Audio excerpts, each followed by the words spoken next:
Assalamualaikum warahmatullahi wabarakatuh. Ila hadratin Nabi Mustafa Muhammadin sallallahu alaihi wasallam wa alihi al-kiram wa ashabihi al-izam syai'un lahumul Fatihah. A'udzu billahi minasy syaithanir rajim. Bismillahirrahmanirrahim. Alhamdulillahi rabbil alamin. Arrahmanir rahim. Maliki yaumiddin. Iyyaka na'budu wa iyyaka nasta'in. Ihdinas siratal mustaqim. صراط الذين أنعمت عليهم غير المغضوب عليهم ولا الضالين آمين. ثم إلى جميع أرواح المسلمين والمسلمات المؤمنين والمؤمنات خصوصا آباءنا وأمهاتنا وأجدادنا وجداتنا ولمشايخنا ولمعلمنا ولذوي حقوق علينا شهد لهم الفاتحة. أعوذ بالله من الشيطان الرجيم. بسم الله الرحمن الرحيم. الحمد لله رب العالمين الرحمن الرحيم مالك يوم الدين. إياك نعبد وإياك نستعين. اهدنا الصراط المستقيم صراط الذين أنعمت عليهم غير المغضوب عليهم ولا الضالين آمين. وخصوصا إلى مصنف هذا الكتاب الفاتحة.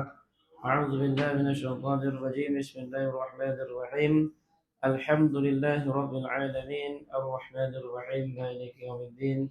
إياك نعبد وإياك نستعين. اهدنا الصراط المستقيم صراط الذين أنعمت عليهم غير المغضوب عليهم ولا الضالين آمين. أعوذ بالله السميع العليم من الشيطان الرجيم. بسم الله الرحمن الرحيم. الحمد لله رب العالمين. اللهم صل صلاة كاملة وسلم سلاما تاما على سيدنا محمد الذي تنحل به العقد وتنفرج به الكرب وتقضى به الحوائج وتنال به رغائب وحسن الخواتم ويستسقى الغمم بوجه الكريم وعلى آله وصحبه في كل لمحة ونفس بعدد كل معلوم لك. اللهم افتح علينا حكمتك وانشر علينا من خزائن رحمتك يا أرحم الراحمين.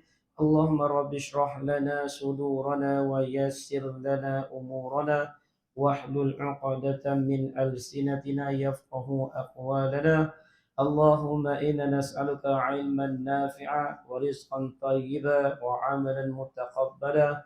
وصلى الله على سيدنا محمد وعلى آله وصحبه وسلم والحمد لله رب العالمين. ثم الحمد لله رب العالمين وبه نستعين على أمور الدنيا والدين والصلاة والسلام على سيدنا محمد وعلى آله وأصحابه ومن تبعهم بإحسان إلى يوم الدين. أما بعد.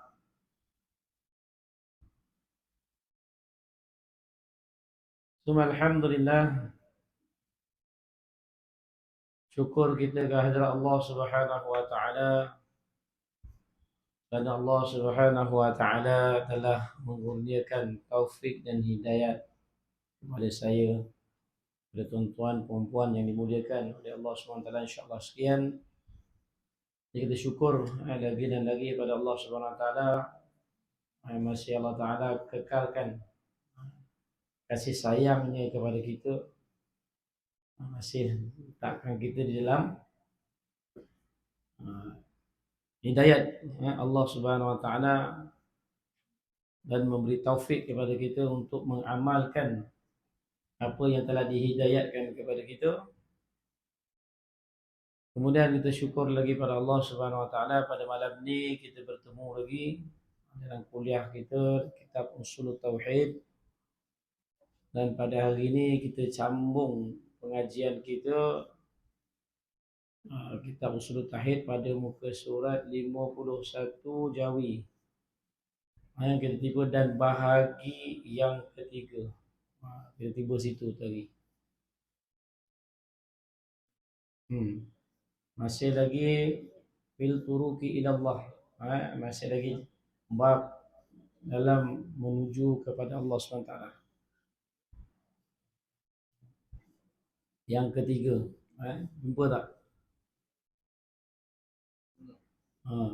Dia lepas ayat lan tanalu birra hatta tunfiqu. Lepas ayat tu bawah tu ayat. Jumpa tak ayat tu? Lan tanalu birra hatta tunfiqu. Tu surah apa tu? 128. Selepas ayat tu. 128. Tok Rumi. Ha? Yalah, ayat tu 128 dah masuk muka surat 130. Tu dia. Dan bahagi yang ketiga tu. 130 sebenarnya kita sampai tu.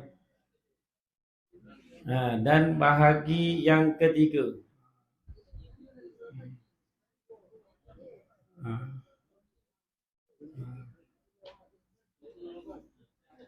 Lain kitab, lain pula muka cetak yang kedua tu, cetakan yang kedua dia muka 130, cetakan yang pertama yang color purple tu 128. Tu dia. ha. ha. 1 to 8 Bismillahirrahmanirrahim. Qala musannif rahimahumullahu ta'ala wa nafa'ana bi'ulumihi fi daraini amin. Dan bahagi yang ketiga, apa dia yang bahagi yang ketiga, kita balik ke umbi sedikit, iaitu dan ketahui olehmu pula bahawasanya pekerjaan agama Allah Ta'ala tersimpan ia kepada 3 bahagi. Yang pertamanya barang yang diberati atas mukallaf meninggalkan akan dia, dah lepas dah kita bicara. Yang kedua, barang yang diberati atas mukallaf mengerjakan akan dia, iaitu segala pekerjaan agama yang wajib dan yang sunat, dah lepas dah kita bicara. Dan pada hari ini, dan bahagi yang ketiga daripada 3 bahagi, iaitu barang yang diberi izin kepada mukallaf bahawa memilih antara mengerja akan dia dan meninggalkan akan dia. Jadi yang ketiga ni, bahagi yang ketiga ni iaitu barang yang diberi izin kepada mukallaf. Mukallaf kita maklum siapa mukallaf itu, baligh, akil dan sebagainya, ciri-ciri mukallaf. Bahawasanya memilih antara mengerjakan akan dia dan meninggal akan dia pekerjaan agama itu. Sama ada nak buat ke atau tak buat ke, mengikut apa yang diperintah oleh Allah SWT. Mana yang barang yang diizin tinggalkan akan dia, barang yang dibuat akan ditinggalkan akan dia. Firman Allah Subhanahu wa taala nisbah kepada harta. A'udzu billahi minasyaitonir rajim. ولا تجعل يدك مغلولة إلى عنقك ولا تبسطها كل بسط فتقعد ملوما محسورا.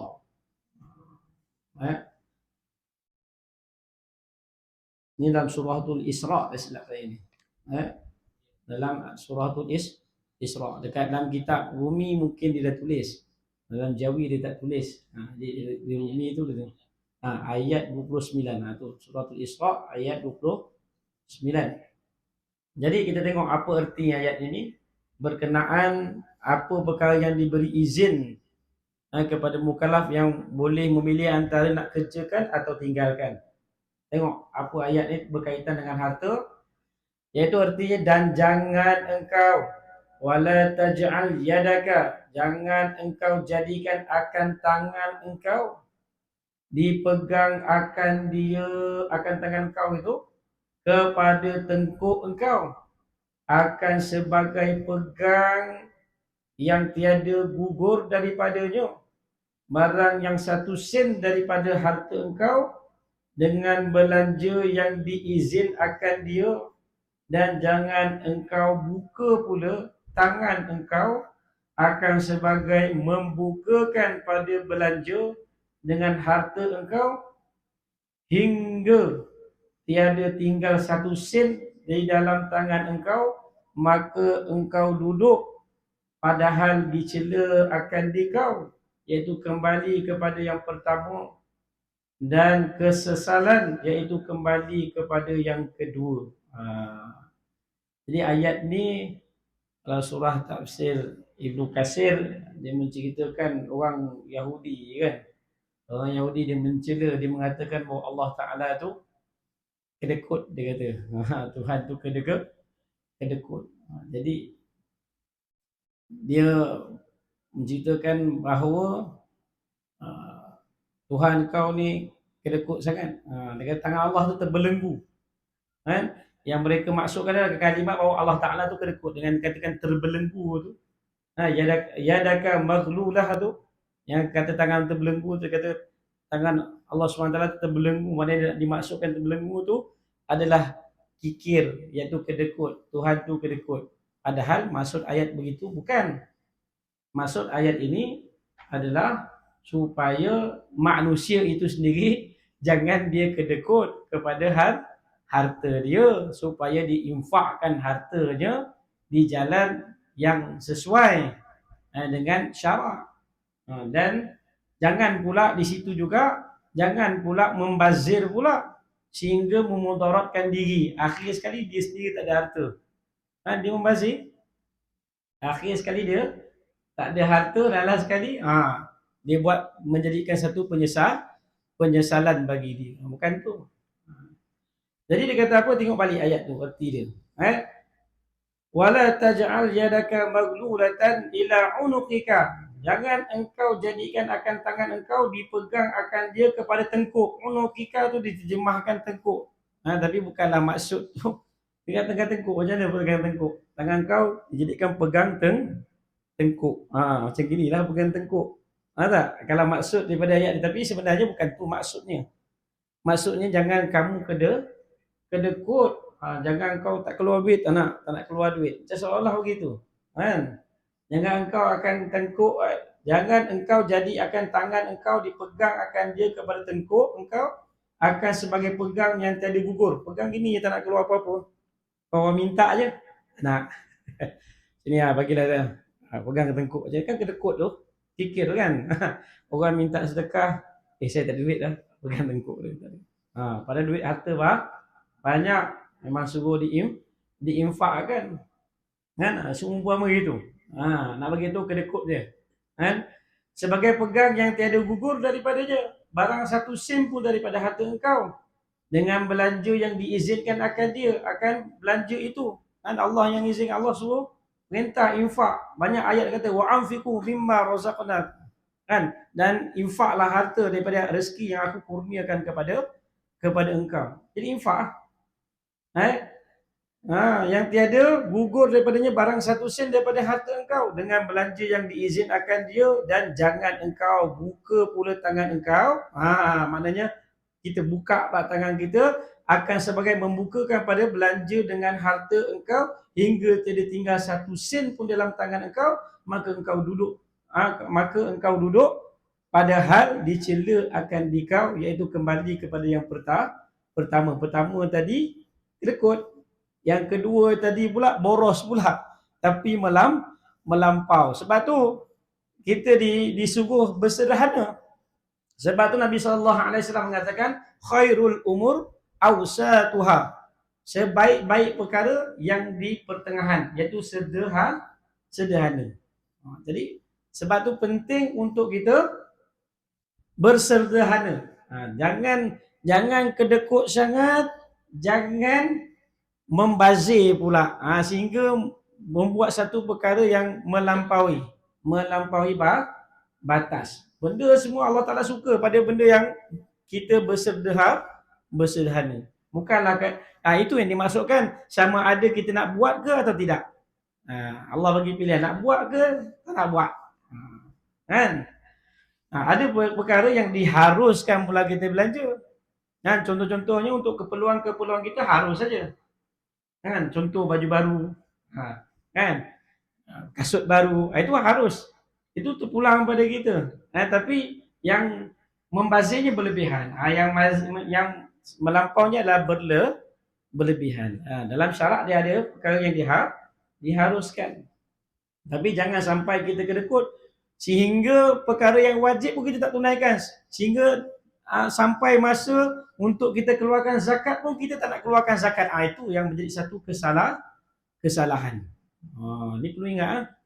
Apabila sampai harta kita sampai pada haul, sampai pada nisab, haul, cukup harta kita, wajib kita kena keluarkan zakat, bukan harus lagi.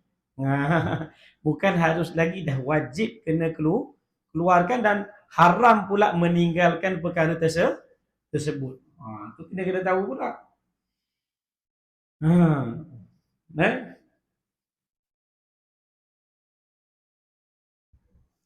Dan firman-Nya Allah Subhanahu wa taala lagi, wa kulu washrabu wa la tusrifu innallaha la yuhibbul musrifin. Tu Allah Taala nak cerita pula tentang ayat ini, tentang keharusan. Kita boleh makan berapa yang kita suka, yang pentingnya jangan melampau. Seperti mana maksudnya? Artinya, dan makanlah oleh kamu dan minum oleh kamu dan jangan berlebih-lebihan. Ayat ni nak tunjukkan tentang pembaziran. Wala tusrifu. Ini biasa berlaku pada bulan Ramadan. Kan? Kebanyakan makanan ni yang membazir ni memang banyak berlaku pada bulan Ramadan. Sebab tu bulan Ramadan kita pun kita kena berhati-hati juga. Kadang-kadang kita dah sedap lah, penat kita berlapar. Daripada pagi sampailah maghrib berlapar. Tapi pasal kita buat pembaziran tadi, dengan sebab tu tolak pula markah kita. Markah mana pun membazir. Markah membazir tu dah dapat letih dan penat masa kita berpuasa. Begitu juga di luar puasa juga kita kena amalkan supaya jangan membazir, sebab Allah bagi tahu innal mubazirina ikhwana syayatin. Sesungguhnya membazir itu saudara kepada syaitan. Jangan kita membazir, sebab membazir je saudara kepada syaitan. Sedikit sebanyak sifat syaitan tu dah dapat. Sama pula sifat dia dengan sifat syaitan. So, kena jaga-jaga. Sebab dia kata, dan artinya, dan makan oleh kamu dan minum oleh kamu jangan berlebih-lebihan, sekalian kamu pada keduanya makan dan minum tu bahawasanya Allah Ta'ala tiada kasih, iaitu tak suka akan sekalian orang yang berlebih-lebihan. Tu nak makan pun makan jangan lebih-lebih pun. Ayat ni pun dia menunjukkan kepada perkara umum. Nak makan pun jangan makan berlebih pun. Apa mudarat makan berlebih? Makan banyak ada dia punya kesan dia, kesan buruk dia. Kan makan banyak akan timbul sifat malas, kan akal jadi lembab sedikit. Itu biasa yang ditulis dalam kitab Syekh Burhanuddin, kitab At-Ta'lim Al-Muta'allim. Adab-adab tentang belajar, mengajar dan belajar. Dalam tu dituliskan juga tentang keburukan apabila kita makan banyak. Satunya adalah makan banyak menguatkan nafsu. Nafsu tu akan jadi kuat. Yang kedua akan jadi malas. Malas akan datang. Yang seterusnya, akal apabila dah makan banyak sangat, malas dah datang, otak kita, akal kita akan jadi lembab. Ada Coca-Cola dia tu. Jadi lembab. Jadi begitu. Apabila banyak makan, dalam kitab juga kata apabila banyak makan, banyak minum. Apabila banyak minum ni dia menyebabkan gelema akan terhasil dalam mulut kita. Itu seperti mana kitab yang ditulis Syekh Burhanuddin dalam kitab At-Ta'lim wal Muta'allim. Ini saya ambil daripada kitab tersebut. Jadi untuk kita sama-sama ambil tahu tentang perkara ni, jadi kita boleh jagalah juga tentang pemakanan. Tapi ini yang paling tak susah ni, kejap lagi kan tak tahu apa benda yang diundangkan ni. Kan? Kan cikgu itu kan dia kata makanlah tuan, nanti orang perempuan mengajuk pula. Ada kono makan pula kan. Tapi tak apa, sekali-sekala tak apa. Dia jangan selalu dia melampau tu. Hari-hari macam tu, itu melampau lah. Banyak guna makan. Makan beragak. Tu dia. Aduh, banyak dalam kitab. Kalau dalam kitab Siyarus Salikin pun dia cerita juga tentang pasal makan. Banyak dalam kitab-kitab tasawuf juga mencerita, membicarakan tentang makan ni. Sebenarnya makan ni lah punca juga daripada timbulnya amal-amal baik, amal-amal yang tidak baik. Jadi kita kena jaga. Tu tapi ayat ini nak tunjukkan kita bahawa kita jangan melampau-lampau. Jangan berlebihan, iaitu melampaui batas. Kita nak buat perkara biarlah di pertengahan, jangan melampau.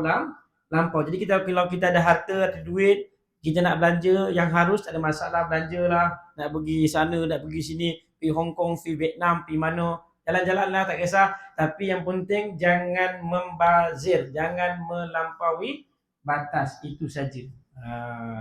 Ada perjalanan yang diharuskan, tapi yang masalahnya berlebihan. Itu perkara yang diizinkan. Sama ada kita nak buat ataupun nak tinggalkan. Dan faham daripada dua ayat ini, ayat mana tadi? Ayat yang kita baca pertama, wala taj'al yadaka maghlulatan tu, dan ayat wa kulu washrabu wala tusrifu tu. Daripada dua ayat di atas, ayat ini akan yang diizinkan bagi nafkah itu pertengahan jua. Nampak apa yang kita nak infakkan itu adalah qadar di pertengahan. Syekh ni pun kata cara kita nak infak pun, nak belanja pun kadar pertengahan, jangan berlebih-lebihan. Sesuai dengan makna hadis Nabi tu, khairul umur awsatuha, sebaik-baik perkara adalah di pertengahan. Jadi kita kena buat apa jua perkara tengah-tengah, jangan lebih, jangan kurang, tengah-tengah, selamat. Apabila kita ambil kadar itu, selamat. Makan begitu juga, apabila kita ambil makan kadar yang pertengahan, selamat kita daripada penyakit, selamat kita daripada macam-macam dapat. Dia punya keselamatan tu, sebab belum paras lagi, belum paras. Berjalan pun begitu juga, kalau kita isi minyak biar setengah ya. Jadi ada batasan sikit jalan dia. Kita tengok minyak full kan, ni boleh pergi Johor Bahru ni, pergi kejap lah. Nampak? Bagus isi minyak setengah tu, jadi jalan pun tak jauh, minyak setengah aja. Ni sampai Seremban kita balik lah. Kan? Konon minyak penuh, ini minyak penuh lain ni. Ini boleh sampai Kuala Lumpur ni. Depi Kuala Lumpur. Nampak? Banyak kebaikan di situ kalau kita lihat lah. Kalau kita perhalusi lagi, kalau kita perinci lagi, banyak kebaikan di atas setiap perkara yang di atas pertengahan itu. Nampak baik dia, bukan itu saja. Itu saya nampak kan? Banyak kebaikan itu. Kan? Kalau minyak setengah tu, belanja pun kurang sikit. Kan dah pergi Kuala Lumpur kan, tol je masuk tol. Masuk tol, ni tol. Berhenti makan pun tol lagi makan. Dalam sekali betul lah. Barulah kita kata betul lah kitab ni.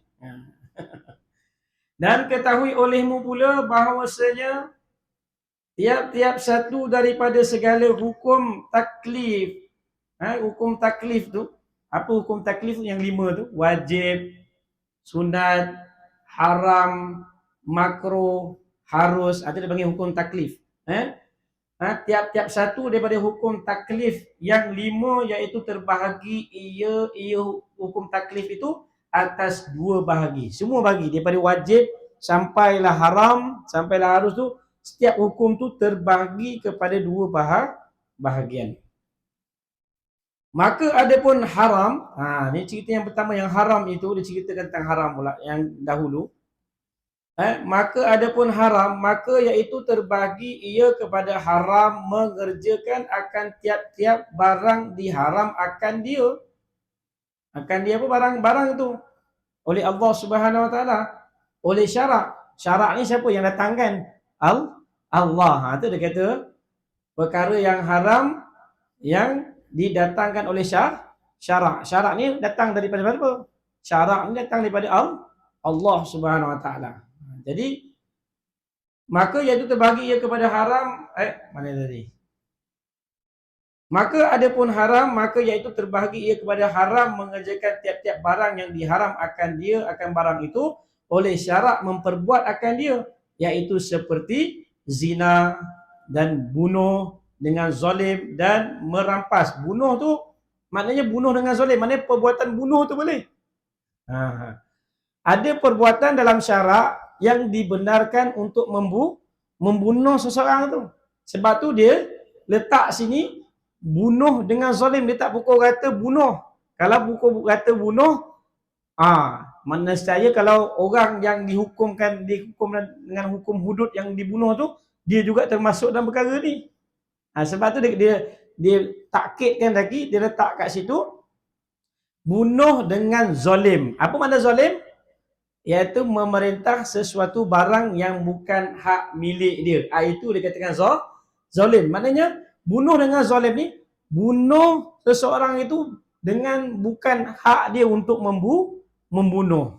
Seperti dia bunuh orang, tiba-tiba dia bunuh je. Tak pasal-pasal dia bunuh orang. Tak pasal-pasal dia pergi, dia bunuh orang, menjadi pembunuh upahan ke. Dia jadi bunuh macam mana. Tapi tak, perkara tersebut dilarang oleh syarak. Jadi itu dipanggil bunuh yang zalim. Ada bunuh yang dibenarkan. Seperti orang-orang yang murtad boleh. Kan? Orang yang menjatuhkan Islam boleh dibunuh. Kan Nabi disuruh berperang kan kepada orang-orang kafir. Kan? Maknanya bunuh. Perang tu bunuh, boleh bunuh lah. Tapi kalau saja bunuh tak boleh. Itu dia letakkan sini, bunuh dengan zalim. Dan merampas apa? Merampas hak orang lah. Merampas, bukan hak dia rampas. Zalim juga tu. Dan menyamun dan mencuri. Menyamun dengan mencuri itu satu perkara yang beza. Kan? Menyamun ni, dia jumpa orang tu, kan? Kau keluarkan harta kau, sini. Kan? Kau tak, kau kena sebelih kan.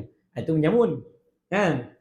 Kalau mencuri ini, dia tak nampak. Biasanya orang mencuri ni, dia buat kerja ni time orang tak nampak, dipanggil mencuri juga. Tapi dia punya makna dia sama aja, maknanya mengambil barang orang tanpa izin, sama aja.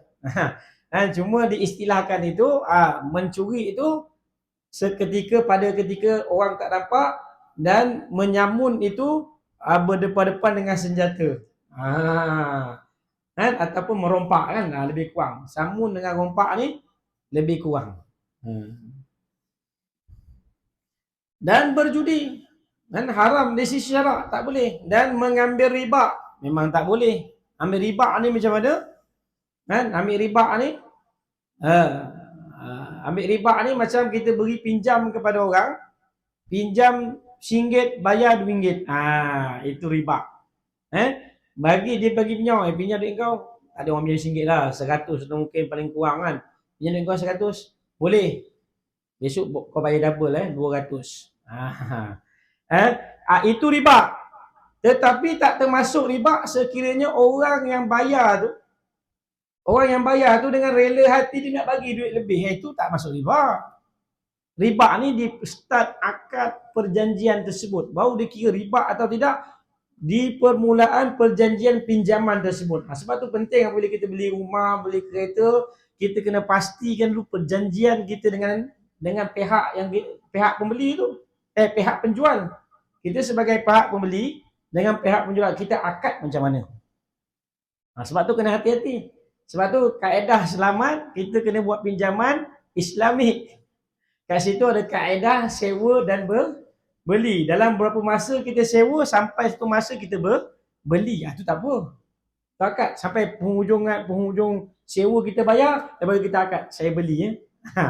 Dia pun cakap terima, saya pun jual sampai tempoh masa tersebut. Jangan sampai kita pinjam. Lagi satu, riba ni macam kita pinjam, selalu biasa je kita berurusan dengan bank.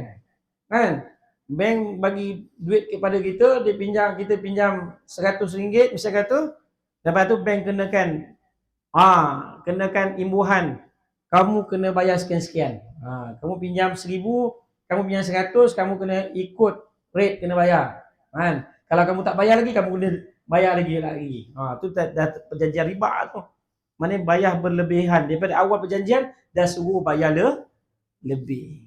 Sebab tu kaedah Islam senang. Bank tu beli kepada syarikat kereta tersebut dibeli, ataupun rumah tersebut bank tu beli, dan bank tu pula jual secara langsung kepada kita, sewa dan beli. Jadi kita urusan jual beli sebenarnya dengan bank, bukan dengan perumahan tu. Perumahan tu dia dah jual rumah tersebut pada bank dan bank jual kepada kita dan bank letakkan syarat-syarat bukan bulanan, kamu sewa sekian. Sampai satu masa kamu akan jadi hak milik kamu, mana beli lah. Boleh. Itu tak ada riba. Kalau nak untung, letaklah harga tinggi-tinggi siap-siap. Selesai ya? Setuju dua-dua? Sahlah akad perniagaan tersebut. Itu diperincikan lagi dalam bab muamalat. Bab muamalat akan diperincikan lagi tentang bab itu. Ada istilah. Itu dia. Dan mengambil riba ni dalam Islam larang, walaupun 1 sen sekalipun. Dan barang yang lain daripada segala yang tersebut itu, daripada segala yang diharam akan syarak oleh akan barang itu oleh syarak. Dan kepada haram meninggalkan akan tiap-tiap barang yang diwajib akan dia. Ini yang kedua pula, yaitu dan kepada haram meninggalkan akan tiap-tiap barang yang wajib akan dia akan barang itu oleh syarak, iaitu seperti wajib mengucap 2 kalimah syahadah. Dia tak nak ucap, dia tak nak ucap 2 kalimah syahadah. Barang yang wajib kena ucap, dia tak nak. Jadi ini barang yang dilarang dalam syarak, kena buat. Jadi 2 kalimah syahadah bagi segala kafir dan wajib beriman dengan Allah Subhanahu Wa Taala. Wajib, semua manusia wajib beriman pada Allah. Sebab tu haram kufur kepada Allah. Pasti dia akan mendapat akibat daripada perbuatan keingkaran dia untuk dia beriman pada Allah. Sebab tu besok orang kafir ni azab dia sangat berat. Semua segala azab-azab yang Allah Ta'ala larang dalam Islam tu, semua perkara mereka telah buat, dan semua azab tersebut akan mereka rasai.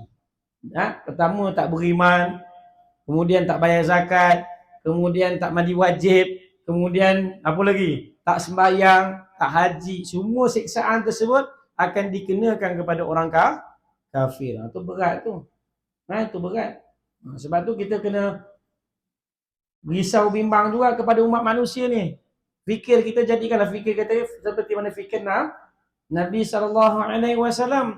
Nak fikir tentang umat tu, macam mana nak selamatkan umat itu daripada azab yang sangat pedih. Ini fikir kita, patutnya kita kena wujudkan. Bila nak wujudkan? Sekarang kena wujudkan, kena timbulkan kerisauan. Dan dengan Rasulnya, dan dengan Rasulullah. Wajib beriman dengan Rasulullah dan dengan barang yang didatang oleh Rasul akan apa juga yang didatangkan oleh Nabi-Nabi, yang Rasul-Rasul didatangkan pada dia, datangkan kepada kita untuk lakukan perkara tersebut, wajib kita melakukannya, iaitu daripada Allah Subhanahu Wa Taala. Dan seperti wajib sembahyang 5 waktu dan puasa Ramadan dan zakat dan haji, dan menyuruh orang berbuat kebajikan dan menyuruh tinggalkan daripada berbuat kejahatan, dan seperti wajib menuntut ilmu yang beri manfaat pada agama dan menuntut mengenal Allah Ta'ala dan Rasulnya dan barang yang lain daripada yang tersebut itu. Jadi kena. Jadi barang-barang yang diwajibkan, mana barang-barang yang haram ditinggalkan, iaitu kena buatlah. Barang yang haram ditinggalkan, mana haram ditinggalkan, iaitu kena buatlah. Haram ditinggalkan maknanya wajib buat. Kalau haram dibuat, itu memang jelas haram. Kat sini tu dia bagi 2 tu. 2 bagi. Yang tadi haram yang pertama, haram untuk membuatnya, haram mengerjakannya. Yang kedua, haram meninggalkannya. 2 tu. Yang pertama kita dah jumpa dah. 2 bagi. Pertama, haram buat. Yang kedua, haram tinggalkan. 2. Kita dah jumpa dah. Itu bahagi. Maknanya, kita kena jaga 2 perkara ni. Tentang hukum taklif tu tadi.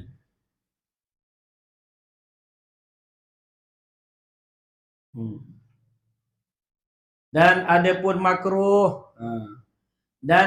makruh. Maka iaitu 2 bahagi pula. Pertamanya makruh itu, makruh mengerjakan barang yang dimakruh. Artinya barang yang benci. Makruh ni karoha. Karoha ni asal perkataan benci. Karih. Karih. Karih ni benci ya. Asal perkataan benci. Itu kan makruh. Makruh ni perkara yang dibenci. Perkara yang tak disuka. Kan? Jadi barang yang dibenci oleh syarak iaitu seperti makan sesuatu yang mempunyai bau yang keji, seperti bawang mentah dan daun keras. Daun keras ni daun apa? Daun bawang Itu dia panggil daun keras. Kerat. Oh, daun kerat. Ni sah pula. Daun karat Daun karas. Oh, tu orang panggil bawang tu daun karas Oh. Daun bawang. Daun karas tu daun bawang. Dan buah jering. Buah jering semua tahu. Dan seperti berpaling muka jua kepada pihak kanan atau pihak kiri atau ke atas atau berdiri di atas satu kakinya di dalam sembahyang. Ni perkara yang makruh, tak batal kalau sembahyang tengok kanan. Tengok kanan dia. Atau mata dia tengok kanan. Boleh. Mata tengok kiri boleh. Tengah sembahyang kiri kanan, tak batal sembahyang. Tapi makruh. Makan jering pun sama juga. Makruh tu makruh. Maknanya apabila kita membuat satu perkara yang tak digemari oleh manusia, kan, kita makan jering, ada orang yang tak suka bau jering, duduk sebelah, kau ni bau, sendawa pula, kan. Jadi benda tu benda yang dibenci, kan, benda yang dibenci. Tak adalah dikatakan makruh tu sampai tahap tahrim, mana sampai tahap haram. Makruh perkara yang eloknya ditinggalkan. Boleh makan time, makanlah. Time bukan, terutamanya bukan time ibadah ataupun semua kaki petai, tak apa. Semua kan kejap bunyi kan. Semuanya kaki joring makan yang sama. Tak kisah, tak ada masalah. Tapi yang kita nak jaga orang yang tak makan benda tu. Kan? Seperti durian. Kadang-kadang ada orang yang tak boleh bawa durian. Dia bawa durian muntah. Kena pula kita semayang sebelah dia, sendawa pula buat dia pun muntah pasal semayang, mengganggu orang dalam semayang. Itu pun satu perkara lagi. Sebab tu kalau ada bau yang tidak enak pada ketika kita semayang berjemaah, sunat kita keluarkan orang yang tak bau enak. Sunat. Kena orang yang tak mandi 10 hari, 20 hari ke bau dia kuat tu, sunat kita boleh keluarkan dia. Kita panggil dia, pergi mandi dulu lah, tukar pakaian. Sebab apa? Dengan dia tu boleh mengganggu kekhusyukan untuk semayang. Semayang ni marah. Kan? Semayang ni marah dia tak kerti mandi. Elok-elok hati kita dah terpaut pada Allah kan. Aduh pula bau dia tu. Aduh ganggu betul lah. Hilang khusyuk dia. Sebab tu sunat dia menghilangkan bauan yang menjadi gangguan. Ada juga dalam hadis mengatakan bahawa malaikat juga terganggu dengan apa jua manusia terganggu. Itu dalam hadis. Maksud hadis. Kan? Malaikat ni akan terganggu dengan apa jua manusia terganggu dengannya. Bau, apa-apa jua, bising ke apa ke terganggu oleh manusia, malaikat juga terganggu dengan perkara tersebut. Jadi kita kena jagalah. Sebab tu apabila kita makan pun yang busuk ni, malaikat tak dekat dengan kita. Jadi tu ruginya. Yang dekat malaikat maut dia lah. Yang dikatakan malaikat tak dekat tu malaikat rahmat. Malaikat yang membawa kebaikan-kebaikan tu dia tak datang kepada kita lah. Kan? Malaikat kiraman katibin pun catat dia jauh kat kan. Dia catat tulisan dia bukannya macam A B C D E F G ni, alif batasa, dia ada bahasa dia sendiri. Yang kita faham malaikat tu bahasa dia alif batasa je, dia ada bahasa dia sendiri. Kita buat apa juga dia akan dapat catat amalan kita.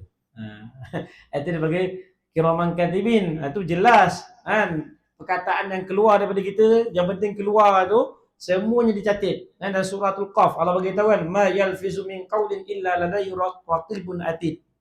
Dan tidaklah berkata-kata oleh manusia itu melainkan ada dua malaikat raqib dan atid mencatat apa yang dia cakap. Sekarang ni tengah catat ni, apa yang saya cakap betul ke salah, semua catat, besok akan ditimbangkan. Di akhirat akan ditimbangkan. Kalau buat baik dapat pahala lah. Kalau buat salah, tanggunglah akibat. Kalau harus tengok, kalau benda yang gharar yang lalai, besok dia akan dipikirlah macam mana. Semua akan dicatat. benda yang baik, benda yang buruk, benda yang gharar, semua semuanya akan dicatat dan akan dibentangkan besok di hadapan Allah. Itu yang seram tu. Kita kadang tak perasan kan, kita cakap betul ke salah Allah. Kan? Mudah-mudahan Allah tak hisap kita lah. Allahu Akbar. Dan ataupun permudahkan sekali hisap kita. Dan barang yang lain daripada itu beberapa banyak lagi. Itu yang makruh. Kedua daripada makruh itu, makruh meninggalkan akan barang yang disunat oleh syarak, mengerjakan dia akan barang itu, iaitu seperti segala sembahyang sunat rawatib. Sembahyang rawatib. Rawatib ni dia terbahagi pada dua. Satu rawatib yang sunat muakkadah, satu ghairul muakkad. Satu muakkad dan satu lagi ghairul muakkad. Yang muakkadah tu rawatib tu yang 10 rakaat yang macam dalam hadis. Iaitu semayang sunat yang mengiringi semayang fardu. Yang muakkad dia apa? 2 rakaat sebelum subuh, 2 rakaat sebelum zuhur, 2 rakaat selepas zuhur, 2 rakaat selepas maghrib, 2 rakaat selepas isyak. Ini sunat yang rawatib yang muakkad. Yang tak muakkad dan tambah lagi sebenarnya dalam hadis yang lain, tambah lagi yang muakkad iaitu solat witir. Itu termasuk dalam solat muakkad. Dia kata dia sebagai rawatib juga. Sebab dia lepas sembahyang isyak diiringi juga sembahyang rawatib. Setengah mazhab, contohnya mazhab Hanafi, wajib dia kena buat sembahyang witir tu. Lepas sembahyang isyak kita akan tengok dia takkan balik selagi mana dia tak kerjakan witir. Witir bagi dia wajib. Fardu lain, dalam dia penyebab dia, fardu satu perkara, wajib satu perkara. Sembahyang witir bagi mazhab Hanafi ni wajib. Kalau dia tak buat, salah. Beza dengan kita sunat muakkad. Jadi yang lebih itu 2 rakaat menjadi 4 rakaat kepada qabliyah zuhur. Itu sunat ghair muakkad. 2 rakaat tambah menjadi 4 rakaat sembahyang selepas zuhur. Itu dipanggil ghairul muakkad dan seterusnya. Sembahyang 2 rakaat sebelum asar, itu pun ghairul muakkad. 2 rakaat sebelum maghrib dipanggil qabliyah khafifah. Qabliyah yang ringan, itu pun ghairul muakkad. Jadi kalau kita tinggalkan sunat rawatib, sunat qada. Dituntut juga qada. Ini seperti mana disebutkan dalam kitab Syekh Abdul Ghani dalam kitab Idaman Penuntut. Dia mengatakan qada, sunat qada bagi amalan sunat, supaya kita merasakan ta'zim, rasa agung, merasakan besar amalan tersebut. Jadi sebab rawatib siapa yang tinggal dia boleh bawa selepas tu. Tak ada masalah. Sembahyang sunat rawatib bagi segala fardu yang 5 dan sembahyang sunat duha dan sunat witir dan sunat tarawih dan segala puasa yang sunat dan barang yang lain daripada segala yang tersebut itu daripada segala yang sunat. Ini makruh sebenarnya kita meninggalkannya. Makruh. Lawan sunat makruh. Apa juga perkara yang kita tinggalkan sunat makruh. Perkara yang benci. Kita kan tak suka kalau kita tak dapat. Macam saya bagi contoh sekarang. Dekat pada saya sekarang ni ada 20,000 kan. Saya pun bagi daripada kanan. 1,000.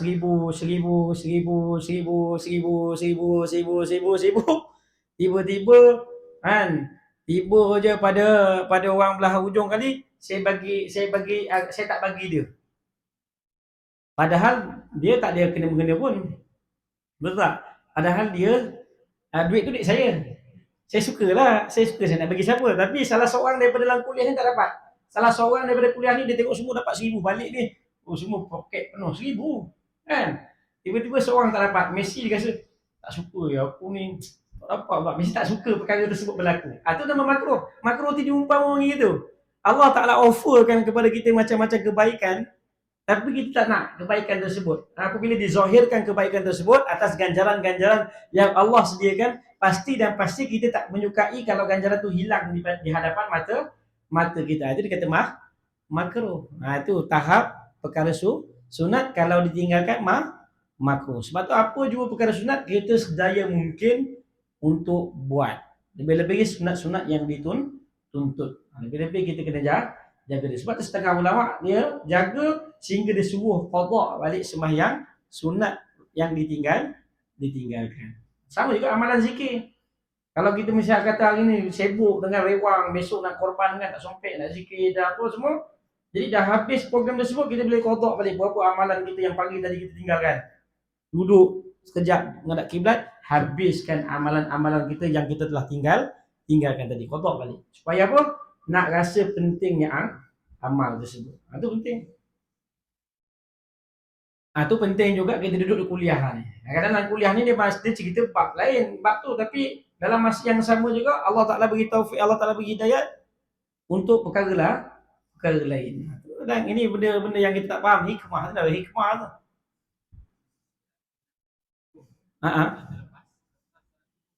Boleh buat. Kalau solat sunat subuh tertinggal, jadi boleh buat selepas subuh, tak payah niat qada pun.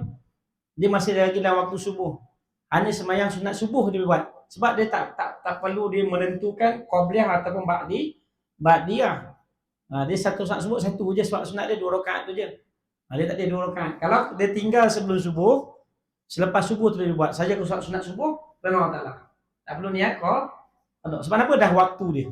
Sebab apa yang sembahyang yang boleh dibuat pada waktu haram, iaitu sembahyang yang sebabnya terdahulu daripada sembahyang. Contohnya sembahyang rawatib ni kan dah masuk dulu waktunya, dah masuk waktu. Sebab dia dah masuk waktu. Sembahyang tahiyatul masjid, sebabnya kita dah masuk masjid dulu baru boleh sembahyang. Sembahyang tahiyatul masjid, lepas tu tahiyatul wudu, kita ambil wudu dulu kemudian baru tahiyat. Itu sebabnya terdahulu. Adapun sembahyang hajat, istikharah, sembahyang yang sunat dan lain yang dipanggil sunat mutlak, maka haram dikerjakan pada waktu haram. Sembahyang hajat, kenapa haram lakukan? Sebab hajat kita belum tertunai lagi. Itu panggil sunat mutlak. Hajat kita tak tertunai lagi pun. Hajat kemudian kan, dah lepas sembahyang kan, tengok Allah nak tunaikan ataupun tidak. Itu sebab dia terkemudian. Jadi sembahyang sunat yang sebabnya terkemudian haram dilakukan pada waktu haram selain daripada kawasan Mekah, tanah haram. Kalau dekat Mekah esok sembahyang tak ada pula waktu haram. Sembahyanglah mana-mana waktu boleh, tak ada masalah. Tu dia. Kemudian dia kata apa lagi? Sikit lagi.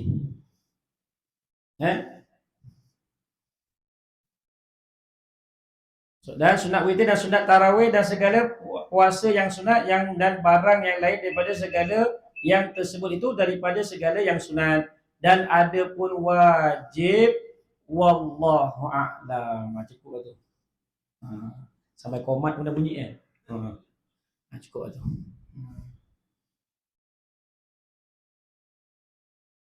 Kita langkah pelan-pelan. Ada rahsia-rahsia yang Allah Ta'ala nak sampaikan kepada kita. Dengan perantaraan kita belajar ilmu ni, banyak rahsia-rahsia Allah Ta'ala terungkap pada kita. Kenapa nak ibadah, kenapa kadang duduk kuliah tauhid tapi dalam masa yang sama Allah ajar fiqh pula. Duduk kuliah tauhid kan, bicara tapi dalam masa yang sama Allah ajar fiqh pula, selesai pula masalah fiqh, tauhid pun selesai, fiqh pun selesai. Kadang-kadang Allah dalam masa kita belajar tauhid juga Allah ajar pula muamalat. Selesai pula muamalat. Macam-macam. Yang penting kita hadirkan diri kita di majlis ilmu. Moga dengan sebab dengan kita hadir ke majlis tersebut menjadi asbab keredaan Allah. Itu yang kita nak. Pertama sekali Allah redha kita. Wallahu a'lam. Saya rasa cukup pada tu. Kita sambung pada akan datang. InsyaAllah. Bismillahirrahmanirrahim. Rabbana zalamna anfusana wa illam taghfir lana وترحمنا لنكونن من الخاسرين لا إله إلا أنت سبحانك إنا كنا من الظالمين اللهم أرنا الحق حقا وارزقنا اتباعه وأرنا الباطل باطلا وارزقنا اجتنابه اللهم اغفر لأمة محمد صلى الله عليه وسلم اللهم ارحم لأمة محمد صلى الله عليه وسلم اللهم فرج لأمة محمد صلى الله عليه وسلم اللهم اجعل لأمة محمد صلى الله عليه وسلم اللهم اجعلنا بشفاعة سيدنا محمد صلى الله عليه وسلم اللهم اهدنا واهد بنا واهد الناس جميعا واجعلنا سببا لمن اهتدى اللهم اهدنا صراطك المستقيم صراط الذين أنعمت عليهم من النبيين والصديقين والشهداء والصالحين وحسن أولئك رفيقا يا أرحم الراحمين. وصلى الله على سيدنا محمد وعلى آله وصحبه وسلم والحمد لله رب العالمين. تقبل الله منا ومنكم تقبل يا كريم. سبحان الله وبحمده سبحانك اللهم وبحمدك أشهد أن لا إله إلا أنت أستغفرك وأتوب إليك. والسلام عليكم ورحمة الله وبركاته.